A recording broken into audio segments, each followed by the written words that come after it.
माननीय सर्वोच्च न्यायालय ने आज मुझे न्याय दिया है। मेरे जैसे लाखों लोग जो सरकार के लगातार तानाशाह के शिकार होते रहे हैं, उनके हिटलर शाही के शिकार होते रहे हैं, उसमें एक बहुत बड़ा समझिए कि ये शिकंजा है। आप कुछ भी कर लीजिए, आप मेरे आवाज को नहीं दबा सकते हैं। आप राष्ट्रीय जनता दल के आवाज को नहीं दबा सकते हैं। जब आप माननीय लालू यादव को नहीं झुका पाए, तेजस्वी यादव को आप नहीं डरा पाए, तो सुनील कुमार सिंह को आप क्या डराइएगा।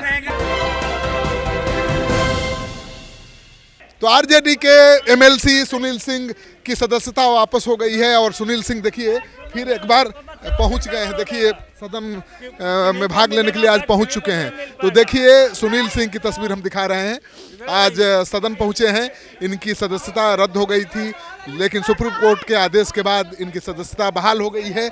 और आप देखिए सुनील सिंह को आज पहली बार सदन में आ रहे हैं। तो तस्वीर हम दिखा रहे हैं सुनील सिंह का। सुनील भाई पीछे रहिए ना, सारे इधर आ रहे हैं। और चलिए और उधर चलिए, थोड़ा सा और पीछे हो, डिस्टर्ब हो जाएगा लोग।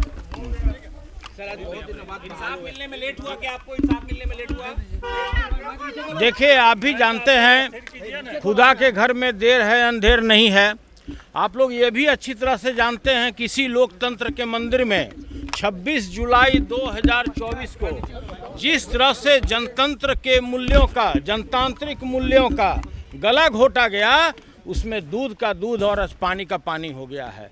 माननीय सर्वोच्च न्यायालय ने आज मुझे न्याय दिया है। मेरे जैसे लाखों लोग जो सरकार के लगातार तानाशाह के शिकार होते रहे हैं, उनके हिटलर शाही के शिकार होते रहे हैं, उसमें एक बहुत बड़ा समझिए कि ये शिकंजा है। और आज यह जीत मेरी जीत नहीं है, यह जीत राष्ट्रीय जनता दल के लाखों कार्यकर्ता जो चट्टानी एकता के साथ मेरे कदम से कदम मिलाकर मेरे साथ खड़े थे, उनकी जीत है। यह जीत उन लोगों की है कि जैसे भी अगर कोई निरंकुश सरकार है, तानाशाह सरकार है, हिटलर शाही सरकार है, तो उस पर यह अंकुश लगाने का यह आदेश है। आप अच्छी तरह से जानते हैं कि जिस तरह से पूरे राज्य में भ्रष्टाचार आकंठ में डूबा हुआ है, जिस तरह मैं लगातार शोषितों की आवाज़ को उठाता था, बेरोजगारों की आवाज़ को उठाता था, किसानों की आवाज़ को उठाता था, यह सरकार में बैठे हुए भ्रष्ट मंत्रियों को किसी भी दृष्टिकोण से यह सही नहीं लगता था और मैं उसका शिकार बना। बहाना कुछ और था और आज माननीय उच्चतम न्यायालय ने दूध का दूध और पानी का पानी कर दिया है।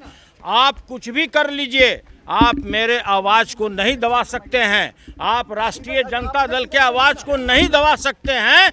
राष्ट्रीय जनता दल हमारे नेता आदरणीय तेजस्वी यादव जी, लालू यादव जी, जिसको पूरा भारत सरकार से लेकर राज्य सरकार चाहे जितना भी जुल्म ढाया, जितना भी सितम ढाया, मैं उसी पार्टी का व्यक्ति हूं, मैं उसी पार्टी का कार्यकर्ता हूं। जब आप माननीय लालू यादव को नहीं झुका पाए, तेजस्वी यादव को आप नहीं डरा पाए, तो सुनील कुमार सिंह को आप क्या डराइएगा। देखिए मैं पहले भी बताते आया हूं कि मैं किसानों की आवाज़ को लगातार सदन में रखने का कार्य करूंगा, बेरोजगारों की आवाज़ को लगातार सदन में रखने का काम करूंगा, जो शोषित हैं, जो वंचित हैं, जो अल्पसंख्यक समुदाय के लोग हैं, जिन पर लगातार जुल्म ढाया जा रहा है, मैं उनकी आवाज़ को सदन में रखने जा रहा हूँ।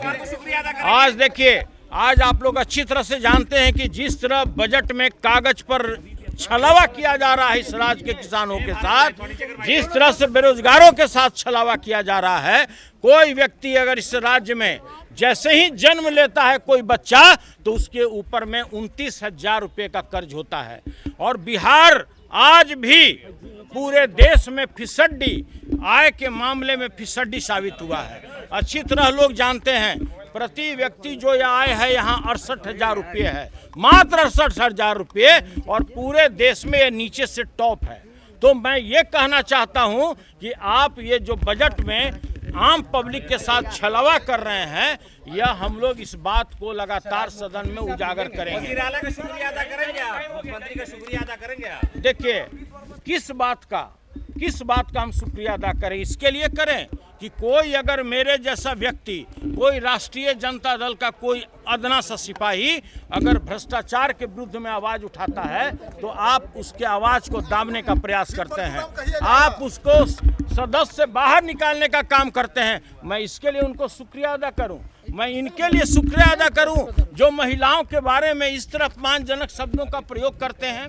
मैं उसके लिए शुक्रिया अदा करूं जो दलित मुख्यमंत्री थे, उनके विरुद्ध में जिस तरह से उन्होंने भाषा का इस्तेमाल किया, मैं उसके लिए उनका शुक्रिया अदा करूं। मैं इसके लिए शुक्रिया अदा करूं कि जो बीपीएससी के अभ्यर्थी थे और जिस तरह से उनके ऊपर लाठी बरसाया गया, मैं उसके लिए उनको जाकर के शुक्रिया अदा करूं। देखिए, मैं वो कोई बात बोलने के लिए तैयार नहीं हूं जो उनको पूरा देश कहती है, जो गूगल कहती है, मैं वह बात कहने के लिए तैयार नहीं हूं।